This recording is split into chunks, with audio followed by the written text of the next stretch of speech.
Então, nós vamos falar agora sobre delírio. Vamos fazer uma revisão sobre o que já é bem estabelecido, mas procurar falar também o que tem de novidades. Então, não teve nenhuma mudança com relação à definição, classificação, né, diagnóstico. Então, vamos passar, né, mais rápido sobre essa parte. Delírio é uma síndrome cerebral orgânica aguda, é multifatorial, caracterizada por alterações da consciência, da atenção e precipitada por algum quadro agudo, seja uma doença aguda, seja uma infecção, uma cirurgia, causas diversas. Os critérios diagnósticos considerados são os critérios diagnósticos do DSM-5, de 2013. Existem vários instrumentos para o rastreamento de delírio na prática clínica. O mais usado deles é o CAM, que é o Confusion Assessment Method, e a classificação também continua a mesma, hiperativo e hipoativo. O hipoativo está mais associado a uma maior dificuldade diagnóstica e um maior risco para o idoso, porque muitas vezes o idoso fica mais quieto, mais deitado, e não é aquele idoso que incomoda, e muitas vezes tem uma condição aguda e a família não procura para uma avaliação precoce. Quando é um delírio hiperativo, que é aquele idoso que está agitado, agressivo, ou está com alucinações, é um idoso que incomoda e que faz com que a família busque a ajuda mais rápido.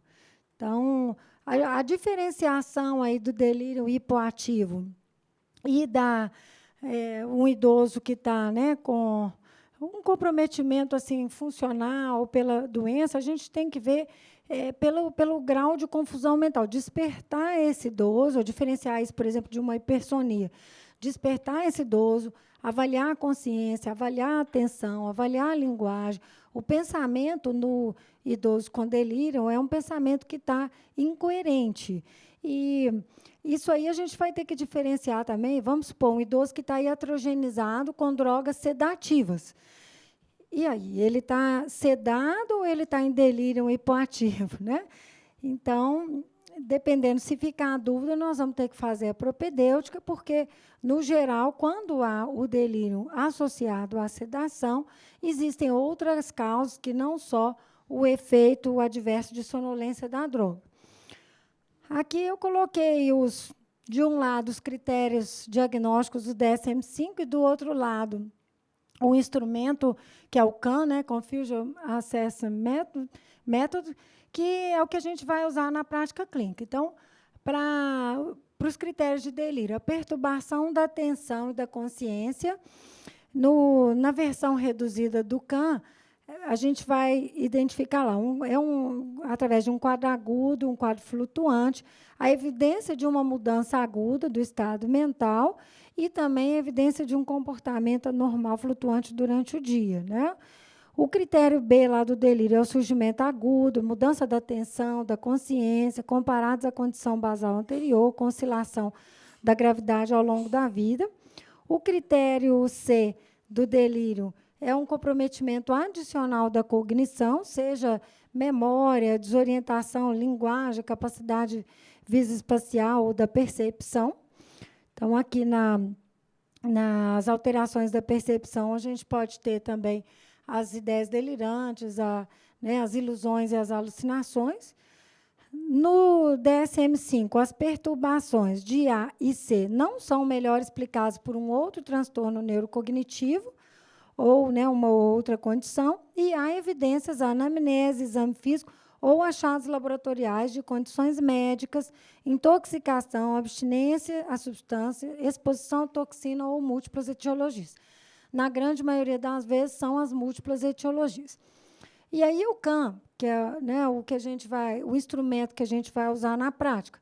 Então, a presença de 1 e 2. Então, isso aqui também é algo, né, que pode colocar lá um quadro clínico e pedir para você utilizar os critérios do CAM, do instrumento CAM, e aí jogar, né, você teria que colocar, preenche critérios para delírio, por exemplo, devido a tal e tal alteração. Então, é a junção de 1 e 2, então, um quadro agudo flutuante, mudança de estado mental e um comportamento anormalmente aí flutuante, junto com desatenção, 1 e 2, mais 3 ou 4.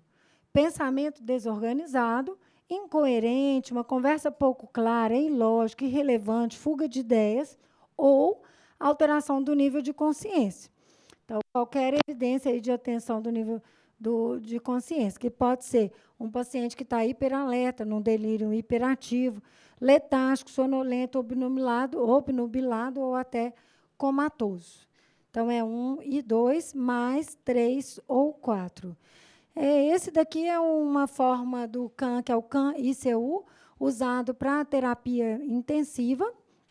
E existem outras formas também de avaliar. Claro que o paciente tem que estar em alerta para poder, né, inclusive paciente entubado que está fazendo, né, retirando as medicações, e o paciente está voltando ao estado de consciência para poder extubar. Então, tem como fazer as avaliações, por exemplo, com figuras ou com perguntas, né? Perguntas objetivas, sempre de sim ou não, de balançar a cabeça. Por exemplo, um prego afunda numa água, né? Tem vários testes padronizados. 2 quilos pesa mais do que 1 quilo, e que a pessoa vai ter que dar a resposta de sim ou não. E a epidemiologia é bem variável na literatura, não tem como a gente colocar algo padrão ou um determinado estudo, porque a epidemiologia depende muito se o estudo foi realizado em unidade de terapia intensiva, em idoso institucionalizado, em ambulatório, em pós-operatório, enfim, é extremamente variável. O que se sabe é que as maiores prevalências acontecem na terminalidade, idosos em cuidados paliativos, as últimas 48 horas de vida, é muito comum ter a confusão mental junto. Então, chega ali a uma incidência, né, realmente bem alta, tá? 83%.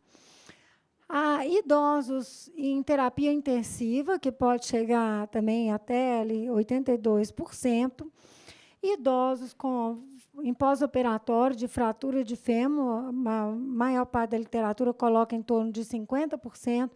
Idosos institucionalizados, 36%. A ocorrência aí de urgência e emergência, muito variável, né, na literatura, e ainda é colocado como uma condição subdiagnosticada. Eu não achei dados atuais para falar qual seria, né, ou essa consideração de subdiagnóstico. Tem literaturas antigas que falam em 70%, mas eu acho que a situação já pode ter melhorado muito com relação à disseminação aí do conhecimento e da abordagem, né, do idoso. Então, nós não sabemos qual é a porcentagem de não diagnóstico. Aqui, uma coisa importante também com relação à epidemiologia é que o delírio ele tem um papel importante em termos de perda funcional, de piora do quadro cognitivo, de fragilização do idoso e também de morte no ano consecutivo da ocorrência. Aqui é um artigo, né, publicado na Lancet, que avaliou o desfecho aí, né, preditou a morte 6 meses após idosos que tiveram delírio, né, em departamentos de emergência, e aí o que se vê é que realmente há uma maior ocorrência de morte, né? E nós não sabemos ao certo a fisiopatologia do delírio, é uma condição difícil de ser estudada, primeiro porque é aguda, normalmente ligado a uma condição clínica desfavorável, em que há processo inflamatório, muitas alterações, é um quadro flutuante e também é um quadro, no geral, espera-se que seja autolimitado. Aí, para você introduzir pesquisas, né, determinadas pesquisas, por exemplo, exames invasivos e determinadas intervenções ou avaliações, poderia ser difícil da gente identificar. Tem muita coisa em estudo, vou mostrar no final, estudos de biomarcadores, agora até de 2019, estudo que ainda nem foi efetivamente publicado, mas que já está quase em publicação. Vou mostrar algumas coisas novas.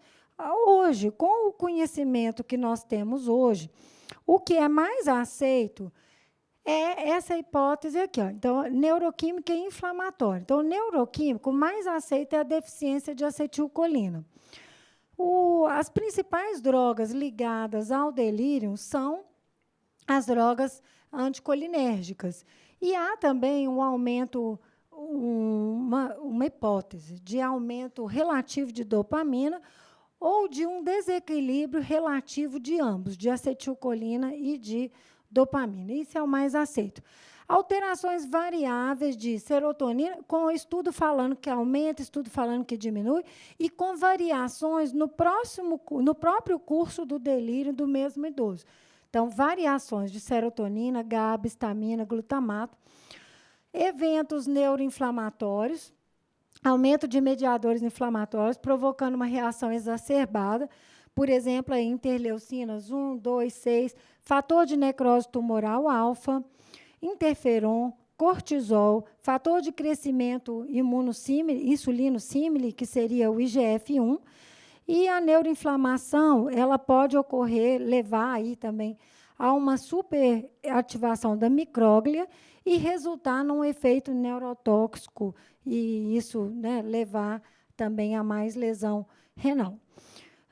Somado a isso tudo, né, neuroquímico e também neuroinflamatório, existe uma resposta ao estresse associada à própria doença grave ou à cirurgia, que envolve a ativação de sistema simpático, sistema imunológico, incluindo também aumento da atividade do eixo hipotálamo, hipófise, adrenal, aumento aí do cortisol, liberação de citocinas cerebrais e alterações tireoidianas, o eutireoidiano doente, a confusão que fica a função tireoidiana no idoso agudo, no idoso fragilizado, ou com delírio, e isso também pode afetar a barreira hematoencefálica e a atuação de drogas. Então, é muito complexo, com certeza a gente precisa conhecer mais, né, a termos de neurobiologia, e é algo que está avançando muito na medicina nos últimos anos, essa questão neurobiológica. Aqui eu trouxe só algumas alterações que podem acontecer em exames. O eletroencefalograma, em lugares fora do Brasil, ele pode ser usado, inclusive, como exame na avaliação de delírio, lentificação, ondas mais lentas, ondas alfa, mas, no Brasil, a gente tem toda essa dificuldade para conseguir eletroencefalograma, nem para avaliar convulsão, às vezes a gente não consegue, né? Imagina, para usar de rotina, em suspeita de delírio, em serviço de pronto atendimento, idosos internados, não é algo acessível para a nossa realidade, acredito que mais em nível de pesquisa mesmo que é possível, né? Então, o eletroencefalograma sugere disfunções em córtex pré-frontal, tálamo, gânglios da base, córtex temporal, giros fusiformes e linguais, e predominantes no cérebro cortical não dominante. Alterações de tomografia e ressonância foram mais associadas aí com presença de lesões ou anormalidades estruturais no cérebro de pacientes, ou seja, né, talvez já existissem fatores predisponentes. A demência, por exemplo, é considerado o principal fator de risco para delírio, e a SPECT mostra redução de fluxo. Com certeza, precisa avançar aqui também em métodos e em diagnósticos, né, do delírio. Os fatores etiológicos, o que existe no delírio é um modelo multifatorial. Então, nunca é uma coisa só. Existem os fatores predisponentes, existem os fatores, os que são os precipitantes, e um interagindo com o outro, potencializando o outro, os fatores agudos, as drogas. Ou seja, a gente precisa pensar, né, de uma forma ampla. Então, o quadro de demência já prévio, a demência realmente é um fator de risco isolado, doenças graves, depressão, comprometimento sensorial, a idade avançada. No geral, a gente não considera assim, a idade enquanto problema, mas no delírio, idade avançada é considerada um fator de risco isolado também. História de delírio prévio, depressão, comprometimento funcional prévio. E aí, os fatores precipitantes, né, a anestesia, a cirurgia, a internação em terapia intensiva, as restrições físicas, medicações psicoativas múltiplas, as alterações metabólicas, as infecções, a privação de sono, a medicações usadas para o sono, esses, junto com o estresse metabólico, distúrbio ácido base, distúrbio hidroeletrolítico, né, questões aí de desidratação, enfim, tudo junto é o que vai resultar, né, nesse problema que é a confusão mental aguda e que, no final das contas, a gente precisa primeiro enxergar a síndrome para depois enxergar os problemas, né? Então, são 2 diagnósticos. O primeiro é o diagnóstico do delírio e depois o diagnóstico das causas do delírio. Essa correlação entre delírio e demência, há fortes evidências de que a demência parece ser um importante fator de risco para delírio. Há uma sobreposição de mecanismos fisiopatológicos, da questão neuroinflamatória, neurotransmissora.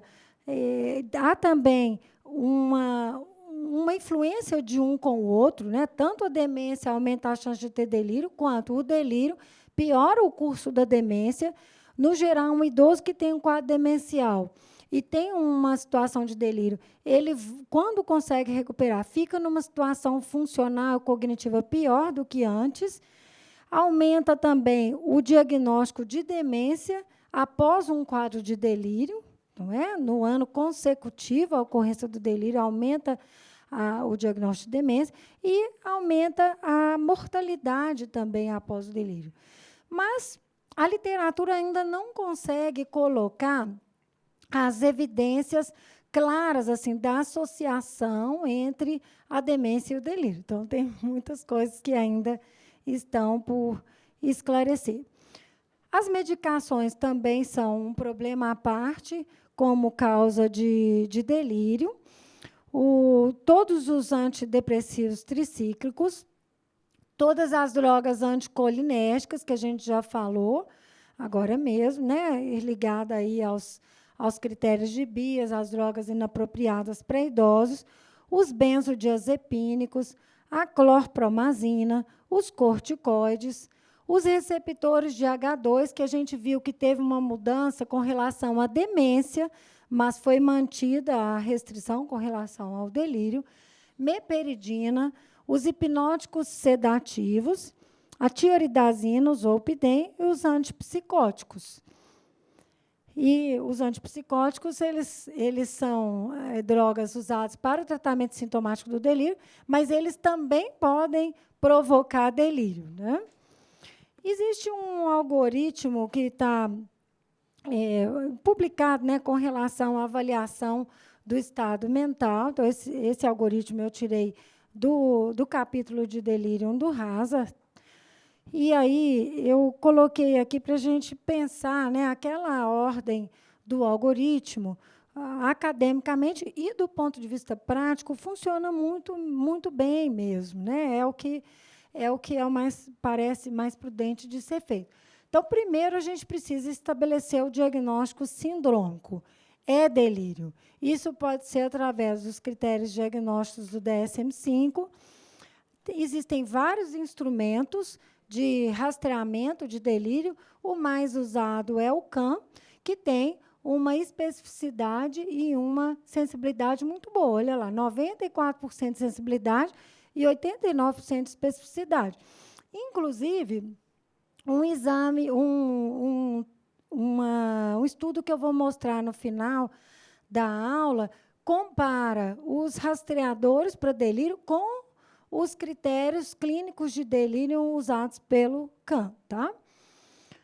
O diagnóstico diferencial também a gente precisa fazer entre o delírio, a demência, a mania e a psicose aguda, que a gente vai, né, daqui a pouco, relembrar aqui nesse quadro clássico, que acho que todo mundo já viu, né? Vamos relembrar.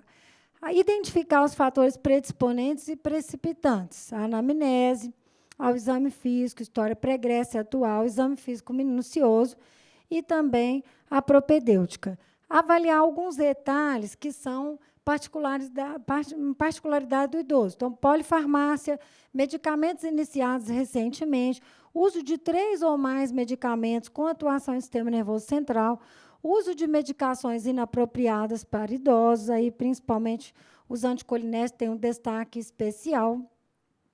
Abstinência ao álcool, abstinência a benzodiazepínicos e queda. Se é um idoso que foi internado numa situação aguda e ele está em abstinência alcoólica ou abstinência ao benzodiazepínico, a gente precisa avaliar isso, porque seria das poucas indicações em que há a indicação clínica de você retornar o benzodiazepínico, né? E aí a gente precisa ter esse detalhe. A propedêutica básica vai envolver os distúrbios hidroeletrolíticos, ácido base, infecções ocultas, as doenças cardiovasculares, neurológicas e as doenças dos diversos aparelhos, de acordo com o que a clínica mostra. Claro que eu posso ter situações em que o delírio é a manifestação atípica de qualquer doença, né? Qualquer grande síndrome geriátrica pode ser uma manifestação atípica. Mas a gente já não vai começar uma avaliação de delírio já pedindo, por exemplo, uma tomografia encefálica de cara, não é? A não ser que tenha um motivo para isso. Teve uma queda, tem uma suspeita de um hematoma subdural, está anticoagulado, tem alterações neurológicas que fazem pensar num AIT, num AVC, num hematoma subdural. Vai ser direcionado mesmo pela clínica. E a avaliação básica, o hemograma, PCR, ureia, creatinina, os íons, né, o raio-x de tórax, um eletrocardiograma, e a gente vai avançando de acordo com a necessidade clínica. Identificar as etiologias multifatoriais, estabelecer os diagnósticos diferenciais, tratar as causas de base, hidratar a questão distúrbios ácido-base, hidroeletrolíticos, a questão respiratória. O nível de intervenção também a gente precisa saber que vai ser de acordo com a funcionalidade, com a expectativa de vida do paciente, com a proposta de cuidados paliativos, com a presença ou não de demência avançada. E o ideal é que o médico assistente que converse com a família sobre os cuidados paliativos, dentro dessa questão da hospitalização da morte, pode acontecer, né, e é frequente, a hospitalização juntamente com o quadro confusional agudo, e o nível de intervenção disso vai ter que ser conversado com a família, com o médico assistente.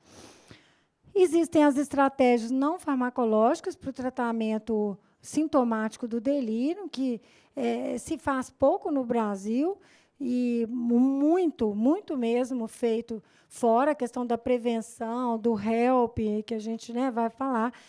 E a gente precisa instituir nos hospitais brasileiros a avaliação interdisciplinar, a avaliação cognitiva de rotina do idoso, identificação dos fatores pré-existentes para delírio, e já saber, mais ou menos, esperar aquele idoso que tem uma chance maior de evoluir com o delírio durante a internação e intervir com as formas não farmacológicas possíveis.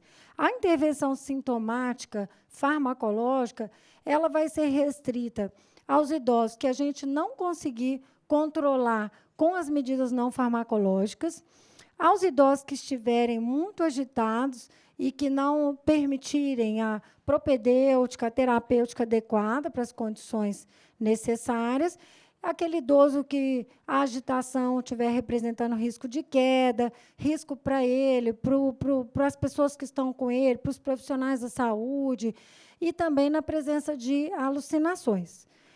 Aqui, para a gente lembrar o diagnóstico diferencial entre o delírio, a demência, a psicose, E aqui, no caso, né, a depressão, ou particularmente episódios de mania, são os que mais vão nos fazer pensar, né, como diagnóstico diferencial aí de delírio hiperativo, por exemplo. Então, é uma confusão mental aí, junto com uma desatenção. Na demência predomina a perda de memória. Na psicose, predomina uma redução ou uma ausência de contato com a realidade. E na depressão, a anedonia, a angústia, a tristeza, a baixa de atividade. E, se for mania, o oposto, né? Um paciente que vai estar, muitas vezes, agitado, logorreico, fazendo muitas atividades, dormindo pouco e fazendo atividades de risco. O início é agudo, na demência é insidioso, na psicose, se for um quadro psicótico agudo, ou então uma evolução progressiva. A depressão costuma ser um quadro mais lento. No delírio, é um quadro mais flutuante. Na demência, é um quadro mais permanente, mais crônico. É claro que aqui também a gente tem que diferenciar, por exemplo, a demência por copo de Levy, que tem uma característica maior de flutuação, mas a história clínica é diferente, não começa tão agudo igual é o delírio. A duração também é diferente. O delírio pode durar de horas até semanas, né? Teoricamente até meses, mas, no geral, é um quadro reversível. A gente pode ter um paciente que volta, né, do delírio numa piora funcional e cognitiva, mas, no geral, ele reverte. A evolução do Alzheimer meses a anos, e da psicose também, a depressão variável, né? As alterações da consciência no delírio está alterado, nas demais condições está normal. A atenção está bastante comprometida aqui no delírio, e pode estar comprometida, né, na psicose e também na depressão. A orientação flutua. Na depressão, na psicose, pode estar normal. A fala é incoerente no delírio. Na doença de Alzheimer, há alterações também de linguagem que dependem da fase da doença. Às vezes, muita dificuldade com relação a nomear, a buscar palavras, com a evolução, a construção de frases. Então, depende muito da evolução.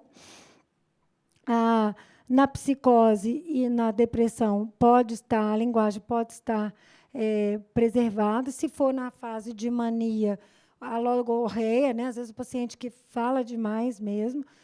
Os pensamentos desorganizados no delírio, e pode estar também bem desorganizado na psicose. Presença de ilusões, alucinações são comuns no delírio e também na psicose aguda. Na doença de Alzheimer, na fase inicial, a alucinação não é comum. São mais comuns as ideias delirantes, as cismas. As percepções com relação, né, ao ambiente, ao que está acontecendo, no delírio está alterado. Na psicose e na demência também, depende do estágio da demência. As alterações psicomotoras, no geral, é o que classifica o delírio em hiperativo ou hipoativo, então estão alteradas. Na doença de Alzheimer, depende. Se tiver alteração comportamental, pode ter alteração psicomotora, sim, né? E pode ter alteração aqui também na psicose e na demência. Reversibilidade, sim. Na demência e na psicose aguda, nem sempre a gente vai conseguir reverter, né? Por exemplo, uma esquizofrenia, a depressão reversível.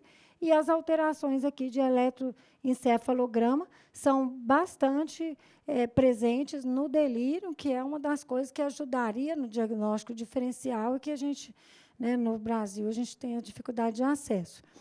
Então, as medidas preventivas para delírio, por exemplo, divulgadas, né, pelo Hospital Elder Life Program, que é uma coisa antiga, já usada realmente há muitos anos, e no Brasil a gente ainda está tão longe, né?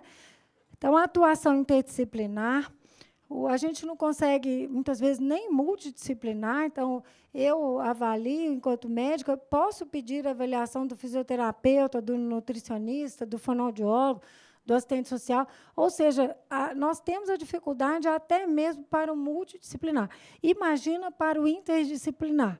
Todos os profissionais, cada um avaliando esse idoso e chegando a um plano comum de tratamento, intervenções terapêuticas conjuntas, as medidas de reorientação e atividades terapêuticas, reduzir o uso e as doses de drogas, né, psicoativas, mobilizar precoce, melhora do sono, manter hidratação e nutrição adequada, adaptações visuais e auditivas. Essa preocupação com o sensório é bem importante, né? Colocar o óculos, colocar o aparelho auditivo, muitas vezes isso não é feito no Brasil. Então, na nossa realidade, vários desses a gente precisa melhorar. Inclusive, as medidas educativas para os profissionais de saúde, a aplicação de protocolos, a admissão hospitalar, por exemplo, a identificação desses fatores já pré-existentes, estratificação de risco de delírio seria uma boa, né, forma de intervenção. Avaliar pela equipe, não só pelo médico, reorientar através de relógio, calendário, quartos com janela com vista externa, reorientação verbal, onde que o senhor está, que ano nós estamos, que mês, que dia. As atividades terapêuticas, de terapia ocupacional, de fisioterapia, de trazer esse idoso de volta para a realidade. Muitas vezes a gente não consegue, por exemplo, terapia ocupacional atuando com os nossos pacientes, né, em nível hospitalar. As medicações, rever, substituir as drogas de alto risco, retirar as drogas anticolinérgicas, controlar a dor, melhorar o sensorial, inclusive retirar rolhas de cerume e o que esteja piorando, né, a audição e visão do idoso. Melhora fisiológica do sono, atividades terapêuticas, por exemplo, de massagem, ambiente adequado, a higiene do sono, evitar despertar o paciente para fazer uma medicação, para fazer uma avaliação e para fazer um procedimento médico, adequar do ponto de vista hídrico, nutricional, hidroeletrolítico, mobilizar precocemente, prevenir, tratar e identificar as complicações aí de pós-operatórios, evitar a contenção física, o suporte familiar, a educação, a orientação familiar, como agir, dependendo, né, da forma de lidar com esse idoso. O cuidador calmo, o cuidador tolerante pode ajudar a diminuir, inclusive, a prescrição de fármacos. O ambiente também tranquilo, iluminado, arejado, e aí as nossas enfermarias com 8, 10 pacientes dificulta bastante, né, esse ideal do tratamento não farmacológico do delírio. Presença de pessoas do contato íntimo do idoso, no geral, não é um momento de colocar cuidadores formais desconhecidos. Falar com o idoso de uma forma suave, estar atento também à função vesical, retenção urinária e a constipação intestinal. E com relação ao tratamento sintomático do delírio, o haloperidol é uma droga que tem um efeito menor, né, muito bom com relação a risco anticolinérgico.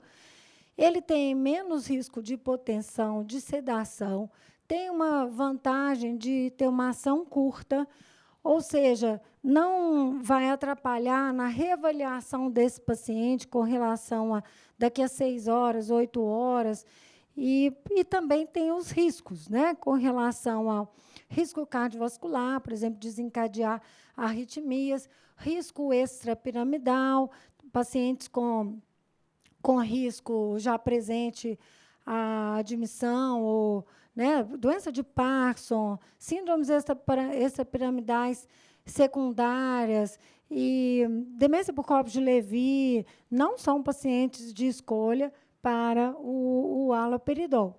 Então, é discutido hoje na literatura, nós vamos mostrar aqui alguns artigos, né, sobre qual seria a droga de escolha para o tratamento. Vários autores ainda colocam o haloperidol como primeira escolha, principalmente pela redução de efeito anticolinérgico e menor tempo de ação, mas tem outros respaldos na literatura a favor, principalmente da quetiapina e da olanzapina, que eu vou mostrar. A risperidona, uma coisa importante é que a dose preconizada são doses baixas, 0,25 a 1 miligrama via oral ou intramuscular, com intervalo mínimo de 4 horas. A não recomendação de fazer endovenoso, porque aumenta muito o risco, tanto extrapiramidal quanto cardiovascular, o risco de arritmia. Existe o haloperidol em gotas, o haloperidol em comprimido, de 1 miligrama, de 5 miligramas. A ampola, 1 ml, 5 miligramas. O problema é que, muitas vezes, uma ampola EV, 5 miligramas. Você estaria dando a dose permitida para as 24 horas, que é 4,5 a 5 miligramas, em apenas uma dose. E não tem necessidade, né? Se der lá 0,2 ml, já pode ser possível para controlar a agitação, sedar, acalmar, permitir a propedêutica. Se essa dose não for suficiente, você dá um pouco a mais, mas não tem necessidade nenhuma e nem deve dar a dose máxima de uma só vez. Outra questão importante com relação ao haloperidol e aos antipsicóticos em geral para delírio é que o ideal é que a gente não deixe doses prescritas de forma fixa, porque pode não ser necessário.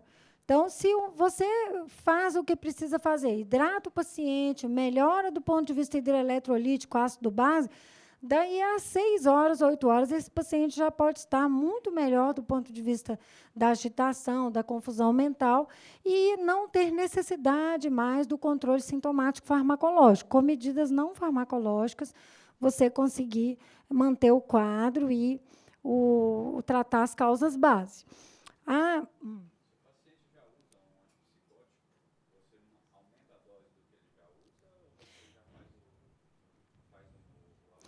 Se ele já usa e você vai ter que manter o uso posterior, provavelmente você vai manter a dose, né? Ou então você vai aumentar, por exemplo, a quetiapina. Você já sabe que você vai ter que dar alta para esse paciente com a medicação, não é verdade?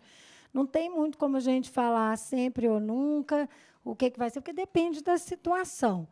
Mas, quanto maior a chance de você ter que manter, maior a chance de você já iniciar com a quetiapina mesmo, né? A risperidona, a dose preconizada, 0,25 a 1 miligrama.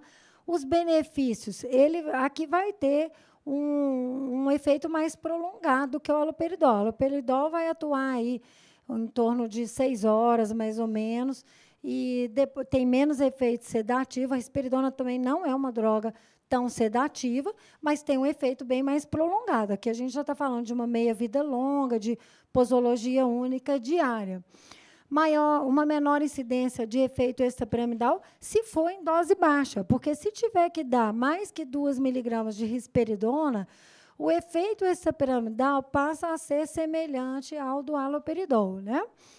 A olanzapina, 2,5 a 5 miligramas via oral ou então sublingual a cada 12 ou até 24 horas, menos efeito extrapiramidal que a haloperidol, porém é mais sedativo. Então, dentro dos antipsicóticos atípicos, a olanzapina é dos mais sedativos. Isso pode prejudicar tanto pela meia-vida longa quanto pelo maior potencial de sedação. Isso pode prejudicar do ponto de vista desse paciente dormir demais e você ter que reavaliar o estado mental, o grau de atenção, ou fazer procedimentos que exijam que ele esteja alerta. A quetiapina, 25 a 50, aí de 12 em 12 horas, se for necessário repetir a dose, também tem menos efeito extrapiramidal, mais sedativo que o haloperidol, menos sedativo que a olanzapina, e seria a droga de escolha para usar em pacientes com parkinsonismo ou doença de Parkinson. O lorazepam, o benzodiazepínico, não é droga de primeira escolha no tratamento de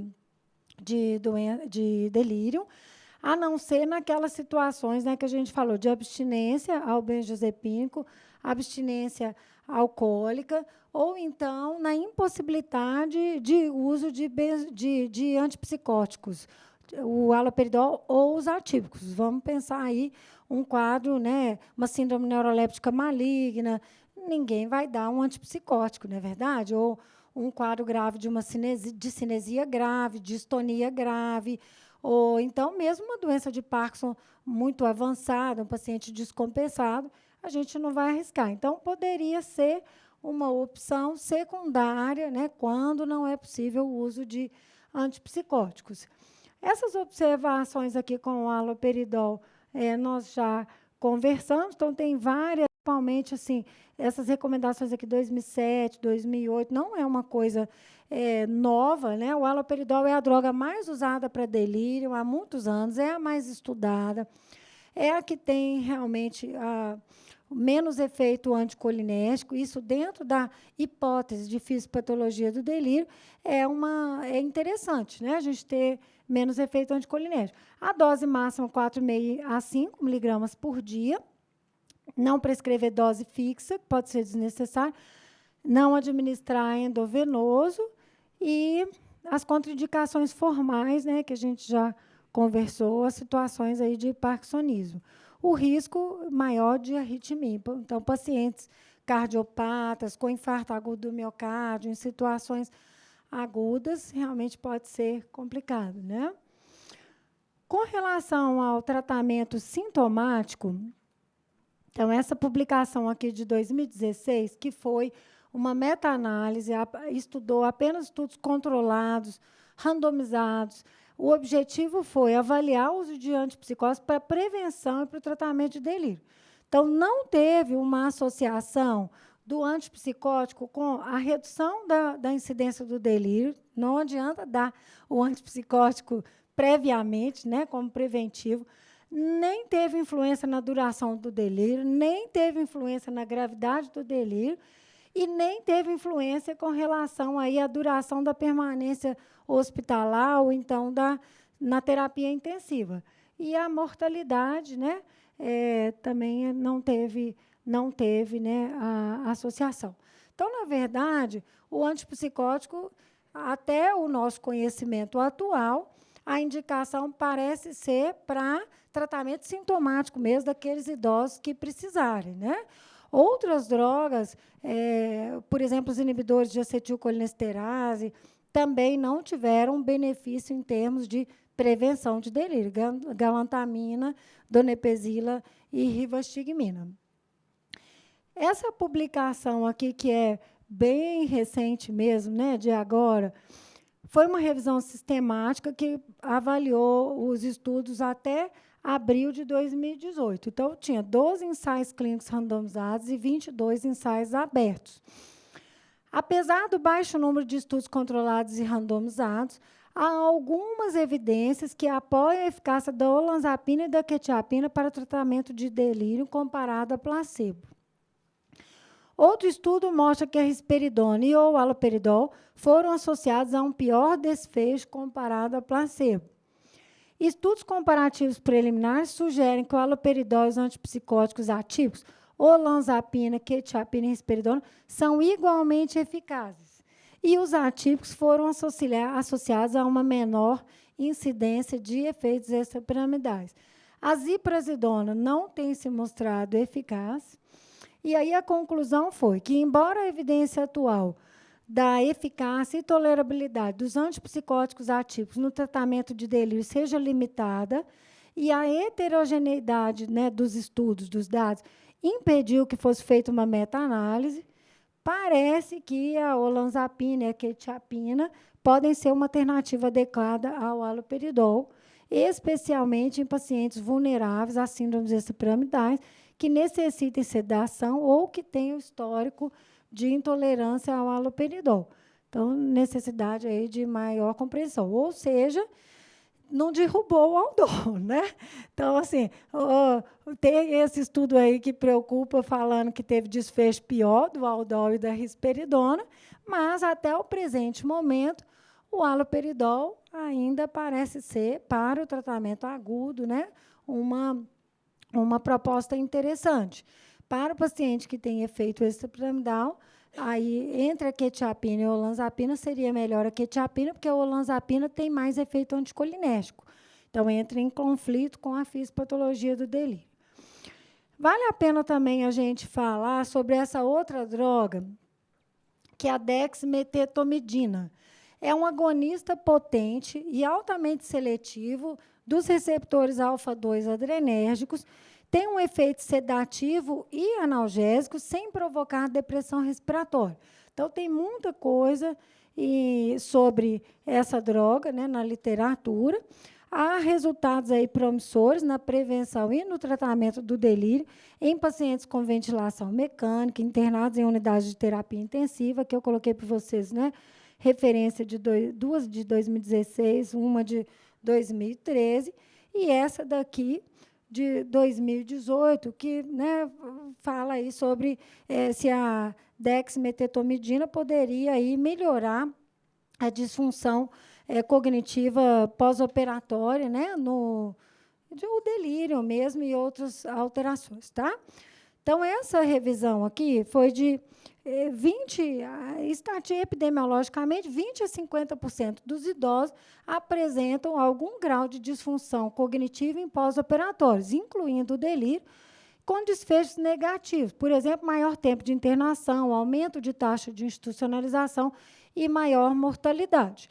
Então, o objetivo foi avaliar evidências na literatura sobre a associação entre neuroinflamação, disfunções cognitivas em pós-operatório e o uso da dexmedetomidina para a redução da incidência desses eventos.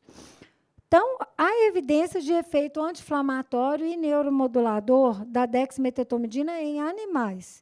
Isso aí é uma coisa que realmente, né, eu não trouxe estudos experimentais, porque a gente já está em estudos mais avançados em humanos, então não justifica eu trazer. Estudos recentes têm demonstrado um desfecho favorável com relação à droga versus placebo na redução do delírio em pós-operatórios. Porém, né, embora existam evidências para as propriedades neurais anti-inflamatórias, e para a redução de delírio, os resultados em humanos ainda não são suficientes para indicar a aplicabilidade prática da dexmedetomidina. Então, é uma droga que a gente tem que ficar aí de olho, né, e estudando, principalmente quem trabalha em terapia intensiva, quem faz pós-operatório de idosos, né, com alto risco de delírio, precisa estar acompanhando o que vai acontecer. E esse o último estudo aqui que eu trouxe, que ainda nem saiu, tá?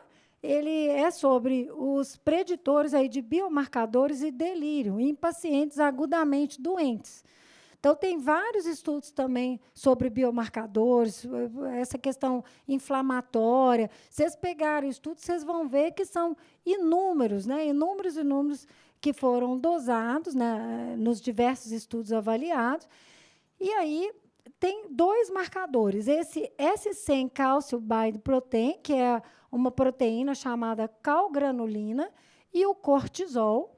Eles poderiam prever o delírio em um grupo específico de pacientes agudamente doentes e haver uma correspondência com os fatores fisiopatológicos que desencadeiam o delírio. Entretanto, embora seja promissor, nenhum deles foi avaliado ainda em grandes estudos multicêntricos.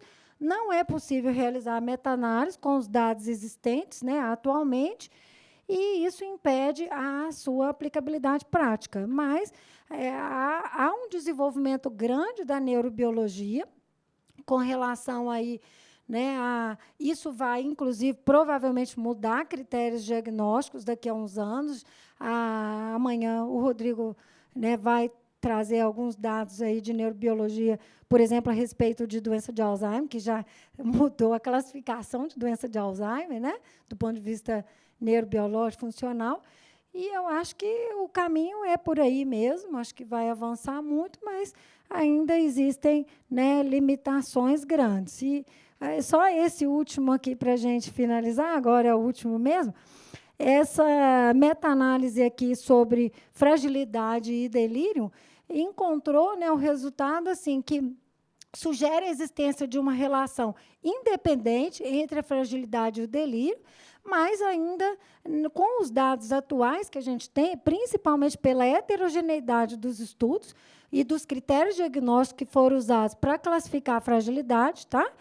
Não se conseguiu, né, ainda comprovar com os dados que a gente tem a relação entre as duas, mas é bem possível que exista, né?